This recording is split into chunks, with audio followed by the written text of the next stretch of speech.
le travail en réseau, maintenant, c'est reconnu comme d'une extrême importance, autant pour nos clients que l'on dessert individuellement que pour notre volet plus promotion de la santé auprès de la population.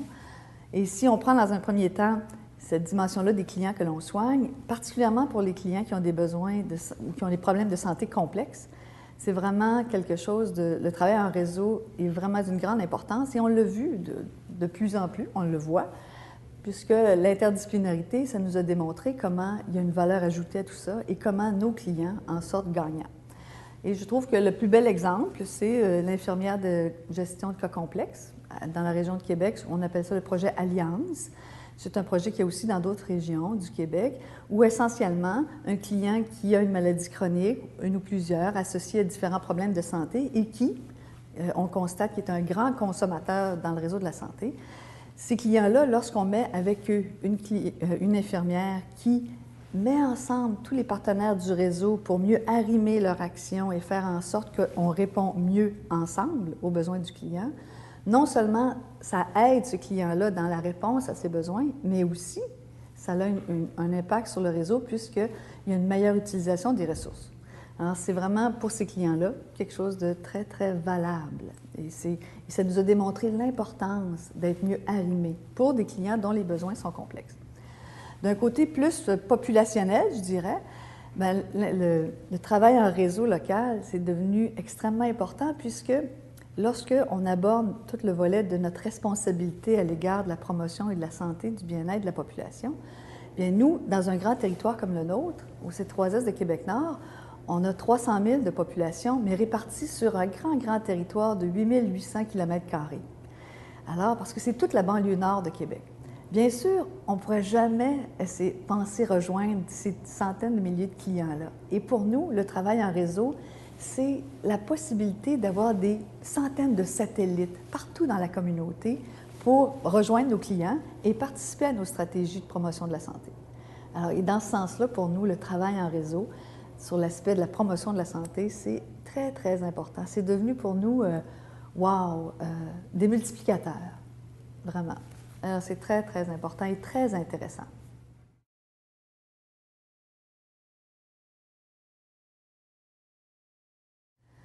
Mais je trouve que le travail en réseau local, ça apporte beaucoup pour nos clients que l'on soigne individuellement. Ça apporte beaucoup de la qualité, hein?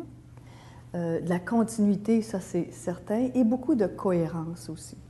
Parce que le fait d'être ensemble et de convenir d'un plan de service, par exemple, ou de modalités, ou même de messages cohérents pour nos clients, c'est d'une grande valeur ajoutée pour eux. Je pense que nos clients se sentent beaucoup plus en sécurité et dans cette cohérence-là et dans cette action-là qui est interreliée. Et je trouve qu'un exemple concret peut vous illustrer ça. On a, toutes les C3S ont des guichets d'accès en santé mentale, je crois, et dans notre guichet, nous, en santé mentale, qui regroupe une infirmière, un médecin de famille, un psychologue, un travailleur social, nous avons ajouté une personne qui vient des organismes communautaires du milieu.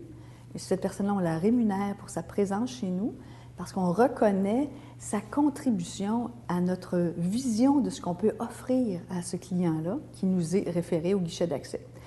Et vraiment, depuis qu'on a expérimenté ça, c'est clair pour nous que ça apporte une valeur ajoutée pour l'orientation du client et qu'est-ce qu'on peut lui offrir comme service. Parce que cette personne-là a une perception, une connaissance de la communauté, de la vie des organismes communautaires qu'on n'a pas, vraiment pas. Et pour nous, c'est une valeur ajoutée pour nos clients. Je dirais aussi que pour l'aspect plus populationnel, ce que ça apporte de plus pour la population, le travail en réseau, c'est la dimension de l'engagement de tous les partenaires à une espèce de mission commune à l'égard de la santé et des services sociaux. Avant, vous savez, on était plus des indépendants, hein, des autonomes, par exemple.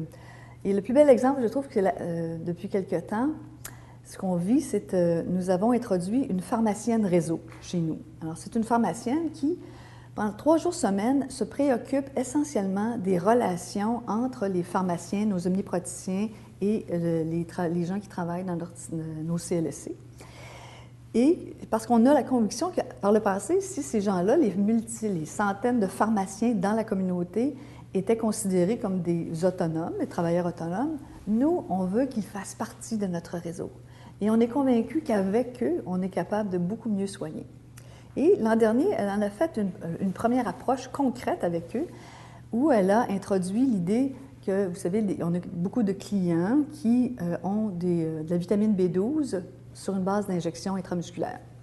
Et maintenant, ça c'est assez classique, ça fait longtemps que c'est comme ça. Alors, il y a beaucoup de clients qui reçoivent cette injection-là à domicile par nos infirmières de soutien à domicile et beaucoup de clients dans la communauté qui viennent, se déplacent pour avoir leur injection. Maintenant, la vitamine B12 se présente sous forme orale. Mais c'est nouveau et il faut convaincre un peu tout le monde d'embarquer dans cette dynamique-là. Alors, cette infirmière réseau-là, par exemple, cette pharmacienne réseau-là, a convaincu les infirmières des services courants, du soutien à domicile, d'envisager avec leurs clients de changer la forme d'administration de leurs médicaments. Et elle a commencé à embarquer tous les médecins du territoire par le biais de nos tables territoriales, mais aussi les pharmaciens. Elle s'est mise en lien avec les pharmaciens pour leur communiquer qu'ensemble, on pourrait changer une forme d'administration de médicaments pour énormément de clients. Et finalement, tout le monde a embarqué là-dedans avec le temps. Et ce qui est formidable, c'est que non seulement pour les clients, c'est beaucoup plus agréable, moins invasif, moins irritant, mais aussi pour le réseau, on a pu libérer beaucoup de temps infirmier de soutien à domicile qui est consacré essentiellement à d'autres clients. Alors pour nous, il est cette dimension-là d'engager ces partenaires-là qui par le passé nous apparaissaient des partenaires privés autonomes, mais maintenant on les considère comme des partenaires actifs du réseau.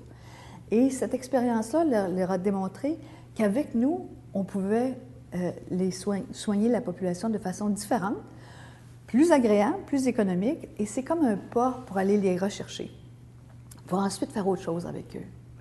Et ça, on trouve ça très intéressant. Et ils sont ouverts parce que maintenant, ils apprécient faire partie d'un réseau, les pharmaciens.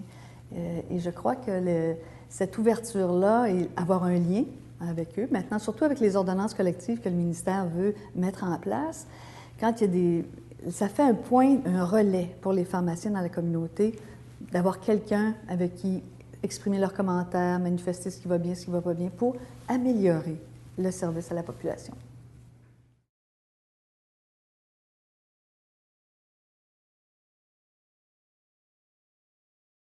L'équipe santé mentale, on avait vu dans les orientations ministérielles cet intérêt d'inclure des pairs aidants auprès de la clientèle. Alors bien sûr, on le fait dans nos équipes d'intervention, mais l'équipe, quand on a travaillé nos guichets, à un moment donné, on a eu cette idée-là, les membres de l'équipe ont eu cette idée-là, pourquoi ne pas essayer d'ouvrir notre perspective avec un père aidant ou un membre d'un organisme communautaire qui, lui, va nous alimenter beaucoup plus sur la contribution des organismes communautaires dans la communauté. Et il y en a beaucoup dans la région de Québec, beaucoup. Et ils sont très actifs et ils ont des connaissances et un raffinement qu'on n'a pas, notamment sur toute cette démarche-là du rétablissement. Eux autres, là, ils ont vraiment développé cette expérience-là avec le temps. Ils sont forts sur cette idée-là et ils nous apprennent des choses, vraiment, sur le rétablissement. Alors, on s'est dit, l'équipe s'est dit, essayons de voir pourquoi on n'ouvrirait pas. Et c'est en même temps un défi pour nos professionnels d'avoir un père aidant, puis qui voit ça différemment de nous. C'est pas compliqué. Et maintenant, on trouve tellement que c'est intéressant qu'on a demandé à un père aidant aussi de se joindre à nos comités de développement des pratiques. Alors, chez nous, en santé mentale ou dans d'autres programmes, les professionnels se regroupent avec des gens, comme en santé mentale, il y en a, où on invite les psychiatres de l'Institut en santé mentale, les gens des centres hospitaliers, pour développer une pratique ensemble. Notamment, par exemple, on a un suivi systématique qu'on a développé ensemble pour des clientèles qui sont atteintes de schizophrénie ou je crois. Et pour une clientèle particulière, on a développé ça et ensemble, là, maintenant, on a inclus un père aidant pour que ce ne soit pas juste notre vision professionnelle qui nous amène à déployer ça, mais qu'on ait quelqu'un qui nous dise « Moi, comme utilisateur, je vois ça comme ça. » Et à chaque fois, les professionnels se trouvent ça un peu étrange, mais dès qu'ils font leur place aisément, parce qu'ils ont un vécu extraordinaire, ils le communiquent bien et ils enrichissent la vision de tout le monde. Alors pour nous, c'est une valeur ajoutée et c'est clair que même si c'est expérimental, on ne retournerait pas en arrière. On va y aller, on va continuer ça. Et ça vaut la peine. Et je pense que j'apprécie le fait qu'on les rémunère pour faire ça aussi. Parce que ça manifeste qu'on reconnaît leur contribution professionnelle pour nos clients. On ne leur demande pas de faire du bénévolat. Ils viennent chez nous, on contribue bien sûr. C'est pas parce que c'est onéreux, mais il y a une symbolique à ça, de reconnaissance, qui est pour moi, quand on reconnaît la contribution, on va jusque-là. Partager les choses. Et on a un projet d'ailleurs où on veut envisager de partager des budgets avec un organisme communautaire, notamment qui a beaucoup d'intérêt et une expertise sur le rétablissement. D'ailleurs, je crois que vous rencontrez Benoît Côté et il va vous en parler. Et c'est extraordinaire ce qu'ils ont comme expertise. Et nous, on le reconnaît. Et on veut s'associer à eux pour qu'ils nous enrichissent de leur perspective.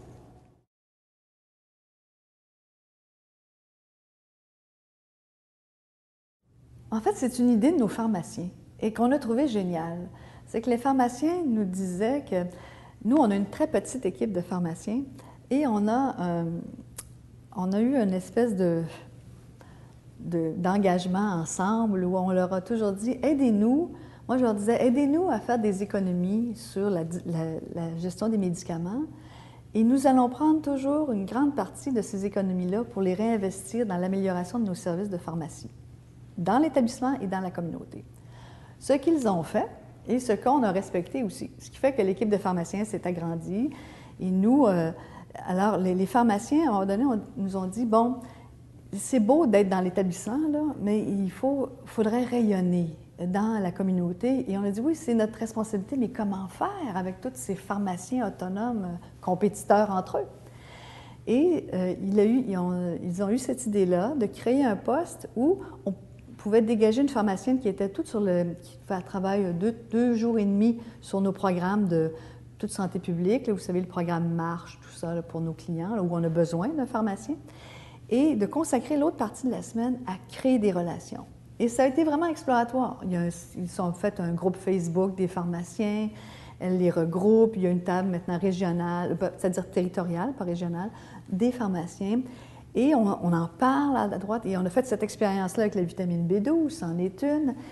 Sur notre site Internet, ils ont accès à nos ordonnances collectives parce qu'ils y participent, bien malgré eux, mais ils font partie de cela. Et on veut être pour eux un acteur intéressant.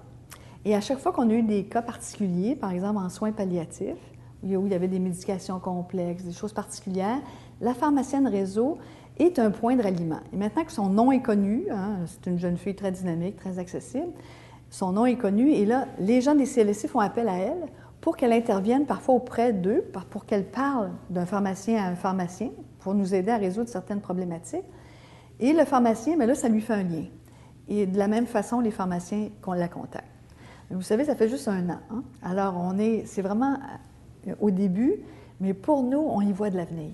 Parce que quel beau partenaire, et ils sont partout dans notre communauté. Et je crois que ces partenaires-là, ce qu'ils disent à notre pharmacienne, c'est que on a toujours été un peu seuls chez nous, tu sais, ouverts à participer, mais personne ne nous sollicitait. Et là, bien, elle les sollicite. Et ils ont vraiment, je suis très contente. On ne sait pas où ça va nous mener, mais on pense qu'il y a un potentiel là de collaboration. Et pour les médecins qui parfois suivent aussi nos patients, on a des médecins de famille qui suivent les patients en soins palliatifs, la dimension de la pharmacologie, c'est toujours des fois, il y a des dimensions parfois qui sont délicates ou raffinées, hein, et elle, par ses contacts avec nos médecins, nos autres pharmaciennes, je veux dire, c'est facile pour elle de les soutenir. Et on a appris ça, c'est que quand tu apportes un soutien à ton partenaire, tu crées l'ouverture pour qu'il participe avec toi. Et c'est ce qu'elle fait.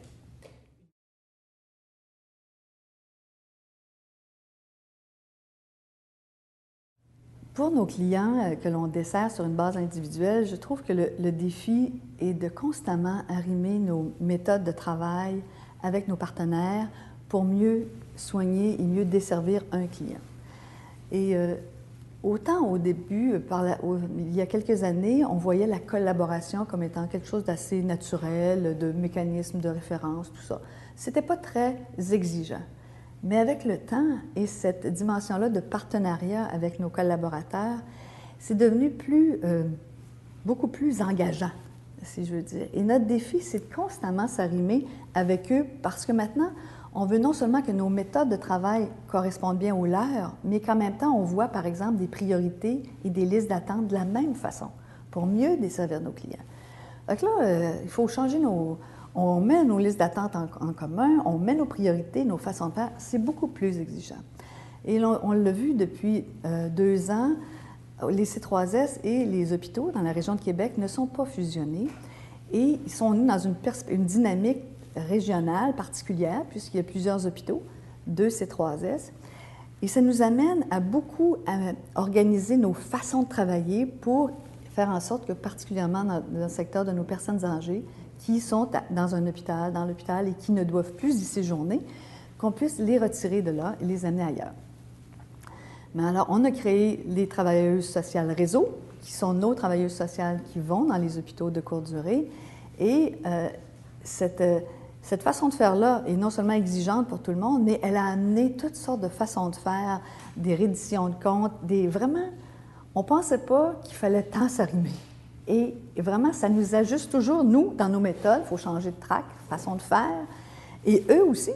Alors ça, c'est comme si on pensait que juste s'ajuster, ça suffirait. Mais non, ça ne finit plus. C'est toujours aller plus loin. On voit d'autres potentiels, on s'ajuste, on prend un autre volet, on augmente une autre clientèle. Et je trouve que c'est un défi pour nous de toujours s'arrimer. Mais d'envisager ça maintenant comme étant une nécessité, de toujours changer nos façons de faire pour mieux s'arrimer, mieux coordonner nos actions pour nos clients. Et sur le plan, je dirais, de la population, le défi pour nos partenaires, dans notre volet de promotion de la santé, c'est de maintenir l'engagement de ces partenaires-là. On a fait jusqu'ici quelques projets et qui ont été fort intéressants pour susciter l'implication des partenaires. À titre d'exemple, il y a 2 ans, notre équipe 0530, les kinésiologues, les nutritionnistes, avait décidé d'expérimenter une approche auprès des entreprises, des CPE, des écoles, des usines, des municipalités. On offrait aux partenaires la possibilité d'expérimenter une stratégie du programme 0530, que nous, on connaît bien, mais qui n'est pas nécessairement si bien connu. Alors, nous, on faisait des approches auprès des entreprises, tout ça pour leur dire, on pourrait vous aider à devenir un environnement plus favorable aux bonnes habitudes de vie, et on va vous aider. Et on choisissait avec eux quelque chose qui leur apparaissait abordable et on les aidait avec tous les outils déjà qui sont disponibles, les outils de promotion, et pour essayer de faire en sorte qu'ils deviennent eux-mêmes un environnement favorable et les mobiliser à dire « vous êtes un partenaire qui peut être un promoteur de la santé ». Et ça a été super. On a 110 entreprises, municipalités dans le territoire qui ont fait des gestes concrets. Puis après ça, dans notre assemblée des partenaires, on leur a remis des certificats d'engagement, tout ça. Mais on voit qu'un an plus tard, le défi, c'est de maintenir cet intérêt-là. Et ça, c'est particulier parce que là, maintenir un intérêt sur autre chose, sur une autre stratégie, et là, on se dit, bon, alors on sait, le comité exécutif du réseau local nous a amené à dire, mais peut-être qu'il faut aligner une stratégie plus commune. C'est-à-dire, au lieu que tout le monde fasse quelque chose qui les intéresse, c'est bien pour susciter l'intérêt, mais maintenant, où est-ce que ça va nous mener, tout ça? Le comité exécutif du réseau local nous disait, on va essayer de se centrer tous sur une même stratégie. Et on a choisi la stratégie de l'alimentation. Puisque pour tout le monde, qu'on soit un hôpital, un centre jeunesse, un CPE ou une école, ou un organisme communautaire, promouvoir une bonne alimentation, ça paraît raisonnable. Ça paraît réaliste. Hein? On veut que quelque chose soit réaliste. Alors, on a pris cette stratégie-là et on se fait un projet ensemble où on mobilise des partenaires et on voit que ce n'est pas évident parce que ce qui n'est pas évident et le défi, c'est de les maintenir mobilisés à agir. Alors ça, vraiment, pour nous, c'est un défi et il faut même revoir certainement nos mécanismes de partenariat là-dessus.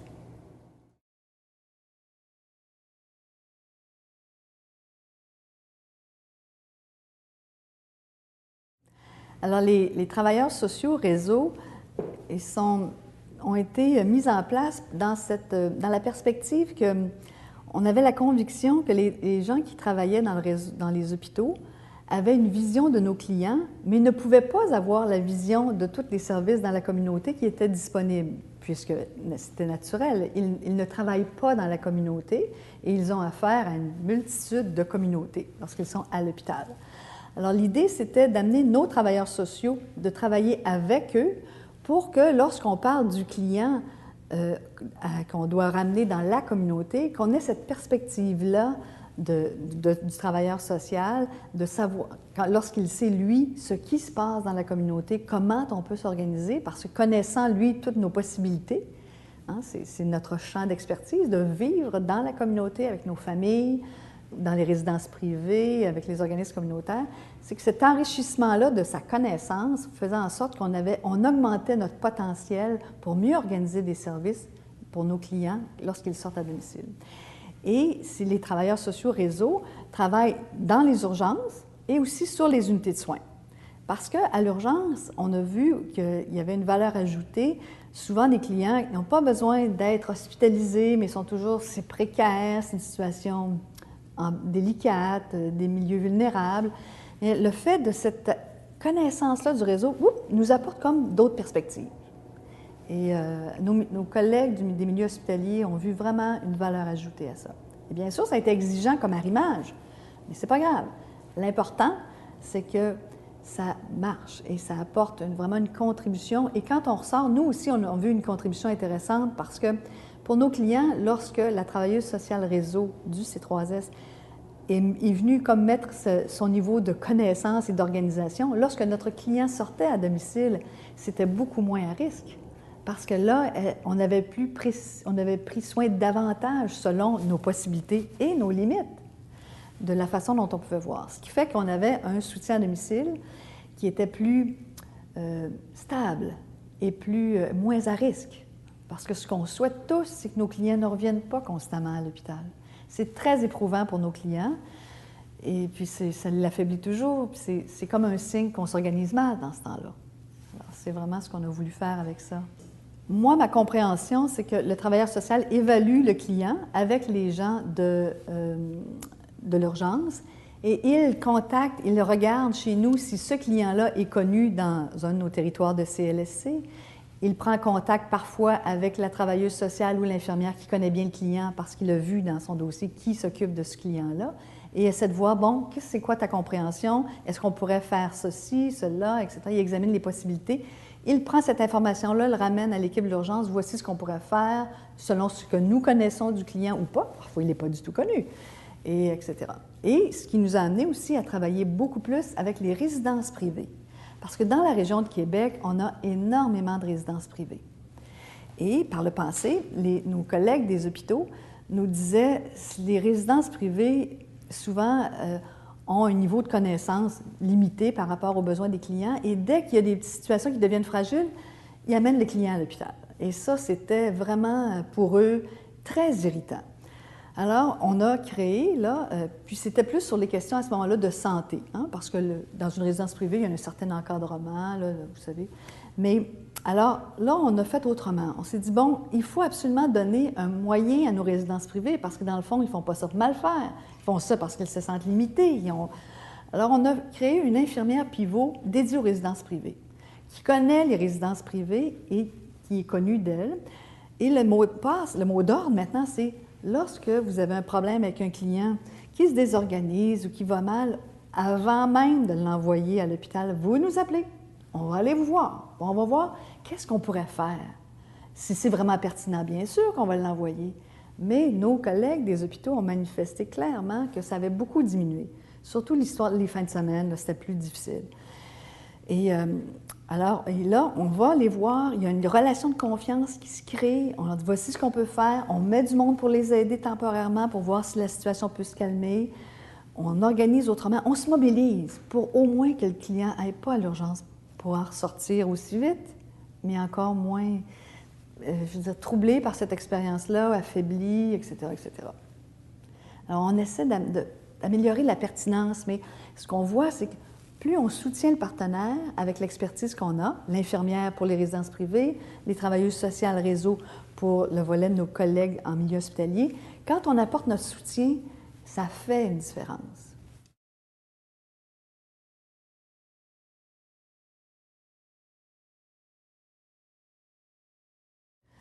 Ah oui, ça pose un défi d'intégration des pratiques. Alors, non seulement on est deux C3S, mais il y a deux gros centres hospitaliers, le CHA et le CHUC, avec l'Institut aussi de pneumologie, l'Institut de cardiologie de Québec.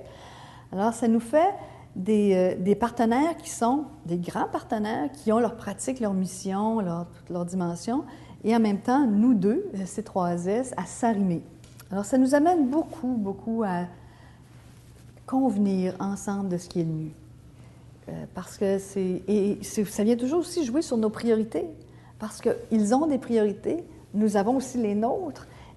Certaines sont semblables, bien sûr, mais en même temps, il y a d'autres enjeux dans l'organisation qui font que c'est pas toujours facile de tout mettre nos énergies dans la même place. Alors, c'est un défi pour nous. On commence à s'y faire. Alors, on est pas mal... avec le temps, là, on est devenu meilleur. Parce que nous, dans la région de Québec, on a le défi, on se dit... C'est pas parce qu'on n'est pas fusionné qu'on n'est pas capable de bien s'organiser. Bon, alors, c'est tout. Ce qui fait qu'on s'organise et on travaille beaucoup ensemble. Mais je dirais que ça demande du temps. C'est ça qui demande du temps. Mais ça vaut la peine. On fait maintenant des révisions de processus là, de type Lean ensemble et on voit comment, les petites méthodes de tout et chacun sont transformées. Et le défi, après ça, c'est que chacun d'entre nous, il faut partir avec nos troupes pour leur dire, bon, mais là, ça, on ne fera plus ça pareil, là. Parce qu'ensemble, on a convenu que c'était plus réaliste de telle autre façon. Alors, c'est dérangeant pour tout le monde, mais on sait maintenant que ça vaut la peine pour nos clients. Personnes âgées en perte d'autonomie, le premier. C'est vraiment ça, notre grande difficulté. Et les gens qui ont des problèmes de santé mentale. Beaucoup. Et là, parce qu'on est tous mobilisés, parce que ces clients-là, ils finissent par se retrouver à l'urgence psychiatrique, à l'urgence de l'hôpital, restent sur les étages. C'est dans le trafic de nos clients qu'on voit bien que c'est pas fluide. Et bien sûr, ça nous fait, ces deux grandes clientèles-là nous rassemblent beaucoup.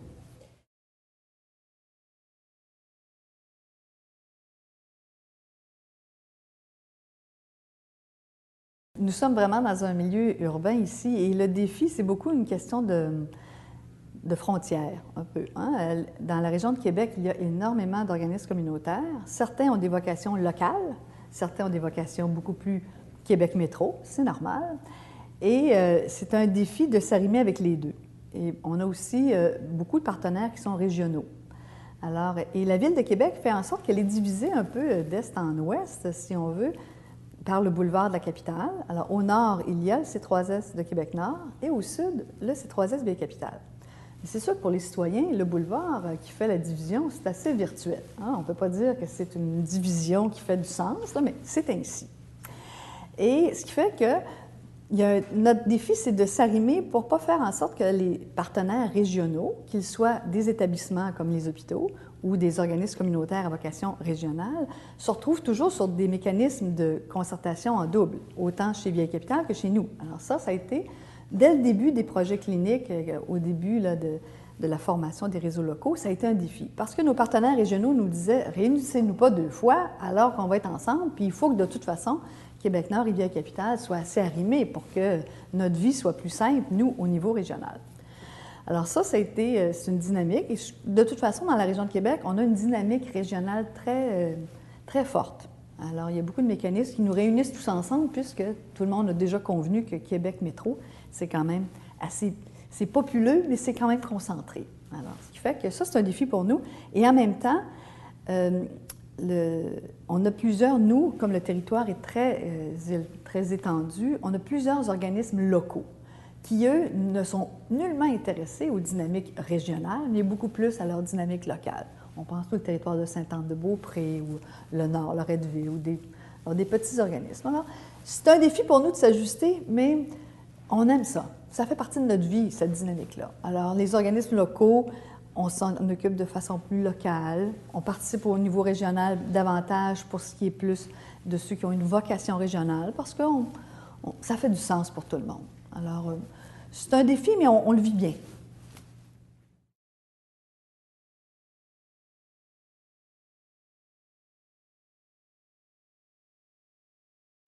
On n'a pas besoin tellement de soutien au niveau de l'action, parce que ça, c'est quelque chose qui va assez bien. Mais je trouve que le soutien qui est le plus intéressant pour moi, là, jusqu'ici, c'est d'avoir l'occasion de partager des expériences avec d'autres et de réfléchir à plus à la perspective. C'est ça c'est moi qui m'apparaît le plus soutenant. Et à cet égard, le groupe de réflexion qui a été mis en place par l'IPCDC, vous savez, l'Initiative pour la promotion des connaissances et le développement des compétences dans tout le volet de la responsabilité populationnelle, dont fait partie l'Observatoire des réseaux locaux, l'Université de Montréal, l'Université de Laval, l'INSPQ, enfin tout le monde. Et ces groupes de réflexion-là, pour moi, sont très soutenants et très enrichissants parce qu'ils nous permettent, d'une part, d'avoir le partage d'une expérience d'un partenaire, qui parfois c'est des expériences qu'on connaît ou qu'on a vécues, mais l'intérêt, c'est quand l'Observatoire des réseaux locaux y met sa perspective, nous le présente, et quand les chercheurs des autres universités nous amènent leur point de vue, leur façon de voir ça conceptuellement, comment ils font référence aux nouvelles connaissances, comment on veut faire des liens. Moi, je trouve ça fascinant parce que, pour moi, comme directrice générale, j'ai besoin de perspectives, j'ai besoin d'idées, j'ai besoin de voir autrement. Et la dimension conceptuelle que nous apportent les gens qui ont l'occasion d'avoir des nouvelles connaissances, de chercher, je trouve ça formidable. Et pour moi, c'est très soutenant parce que je sors de là, et récemment, on en a eu une rencontre avec, wow, une idée, une perspective, et je partage ça avec mes directeurs. Et prochainement, on va rencontrer un jeune étudiant au doctorat qui est venu présenter justement à ces groupes de réflexion-là. Et j'ai dit à mes directeurs, il faut que vous l'entendiez, il faut qu'on voit ça parce que ça nous ouvre d'autres perspectives. Moi, je souhaite que ce qu'on a besoin comme soutien pour aller plus loin, c'est pas juste de regarder par en bas, c'est de regarder par en haut et de voir, d'approcher. Comme on ne peut pas tout avoir, tout connaître, moi, j'apprécie énormément le soutien de ce groupe de réflexion-là, puisque c'est soutenant juste dans la réflexion. Et c'est ça qu'on a besoin, réfléchir à ce que ça pourrait être mieux, parce qu'on découvre tout ça ensemble, là, hein? Et récemment, je partageais avec des gens qui étaient là comment nous, la dimension du partenariat, il faut articuler ça différemment à cause de notre dynamique, à cause de l'évolution. Il y a 4 ans, c'était pas pareil. Et là, bon, mais ça m'ouvre des portes. Et j'aime ça. Ça, je trouve ça soutenant pour moi.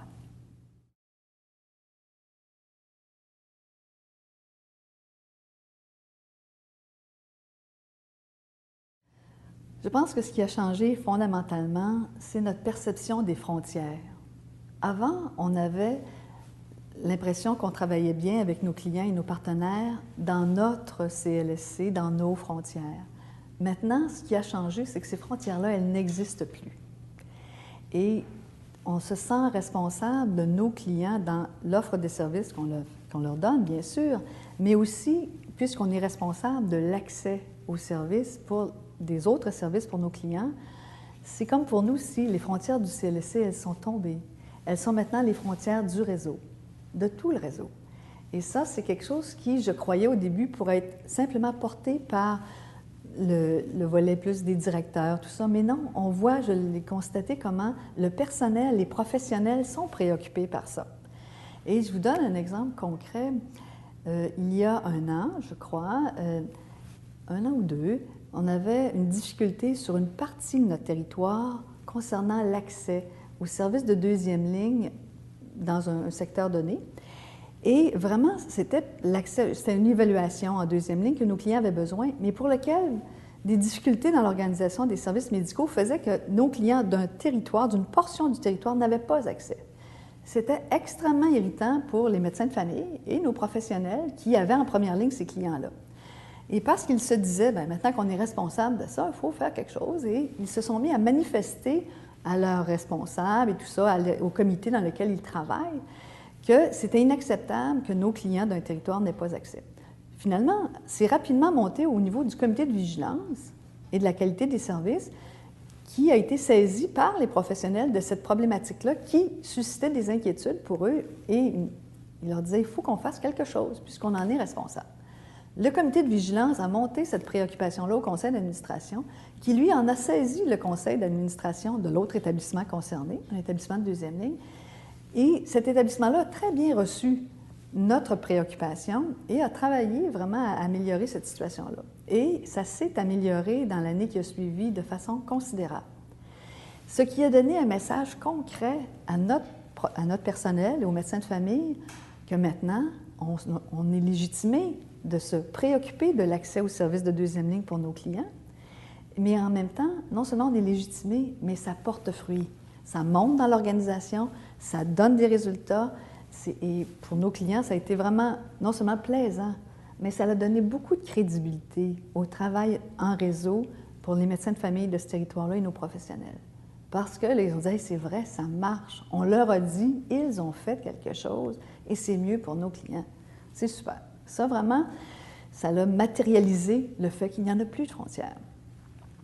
Un autre exemple, avant, on n'était pas préoccupé par le pensée du fait que les citoyens avaient un médecin de famille. Et l'accès à un médecin de famille, c'est un objet de plainte très fréquent, hein, et c'est quelque chose qui nous irrite, qui nous préoccupe et pour lequel, même si maintenant on travaille avec des GMF, des cliniques réseau, on a un médecin coordonnateur, on fait un guichet pour tous les clients qui sont orphelins, même si on a les mécanismes, bien, c'est plus concret, bien sûr, on s'en préoccupe, mais je dois dire que même le conseil d'administration se préoccupe de l'accès aux médecins de famille au sein de la population, et on a un indicateur que le conseil d'administration suit périodiquement là, dans notre tableau de bord, qui est le pourcentage de la population qui a un médecin de famille.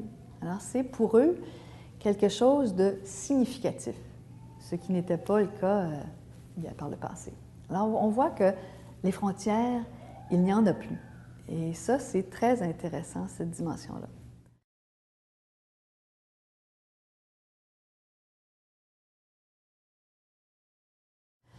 Je trouve que ce qui a changé aussi, c'est notre préoccupation d'intégrer davantage de pratiques cliniques préventives. Ça, quand on a fait notre planification stratégique il y a quelques années, le personnel nous disait il faut absolument mettre plus de pratiques préventives dans notre pratique, puisque le virage ambulatoire, même en CLSC, nous avait poussé à avoir une pratique un peu plus curative. Et pour plusieurs, le fait d'être un C3S avec une responsabilité à l'égard de la santé et du bien-être de la population, ça venait faire en sorte que ça venait comme nous regaillardir dans notre responsabilité à cet égard. Et les professionnels disaient, si on ne se met pas quelque chose de concret là-dessus, on va être comme rattrapé par le curatif et toutes les obligations qui en découlent. Alors, on a une orientation qui nous amène vraiment à intégrer des pratiques cliniques préventives et à chaque année, chaque programme doit intégrer une nouvelle pratique préventive pour leurs clients, à leur choix. Mais l'idée, c'est d'en intégrer toujours une nouvelle à ce que tu fais pour toujours progresser et jamais oublier cette dimension-là que quoi que tu fasses avec ton client, il y a toujours un volet promotion de santé et de bien-être que tu peux appliquer auprès de lui. Et ça, c'est quelque chose de fondamental et on était content que ça vienne de la base et que finalement, cette orientation-là, vraiment, elle s'actualise à chaque année et bien, ils ont la responsabilité de la mettre en œuvre aussi. Mais c'est quelque chose de plus présent que par le passé. Et ça, je suis très contente que cette dimension-là préventive demeure.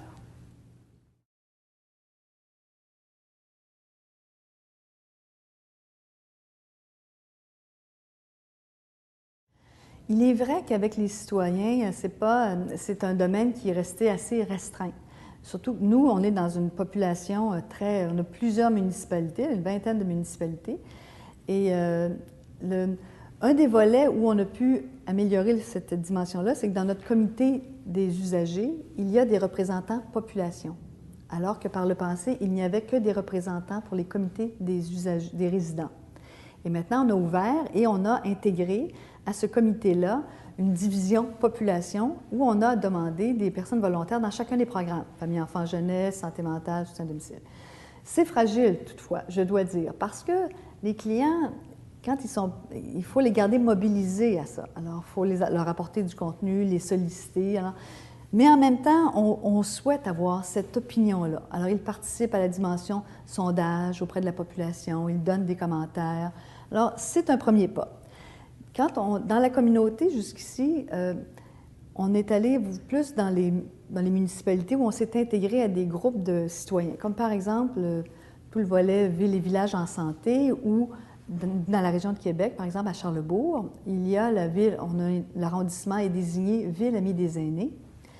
Et ça a été pour nous beaucoup un élément d'être en contact avec des citoyens, des aînés, où il y en a beaucoup, et qui sont encore très actifs dans la communauté.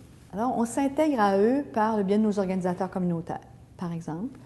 Puis, on continue de participer et souvent, il y a eu plusieurs organismes qui ont eu des subventions, mais qui sont non récurrentes. Et maintenant, là, et lorsque ça va bien, comme Charlebourg est un bel exemple, maintenant, on continue, on se dit que la municipalité, on a eu une mobilisation des citoyens. Il y a plusieurs axes d'intervention. Il y en a un notamment qui est sur les bonnes habitudes de vie. Alors, c'est très intéressant pour nous de s'y impliquer. Et maintenant, quand les subventions se terminent, bien là, on le fait l'expérience avec Charlebourg, on dit à la municipalité, mettons des ressources ensemble pour faire en sorte que ça continue de marcher, parce que ça vaut la peine d'être avec les citoyens qui sont en santé, qui veulent être actifs, mais qui ont besoin d'être animés, regroupés, avoir des lieux, être... Alors ça, on essaie ça maintenant. Et on se dit ensemble, on va être capable de faire quelque chose qui a du bon sens. Mais seul, on ne sera pas capable.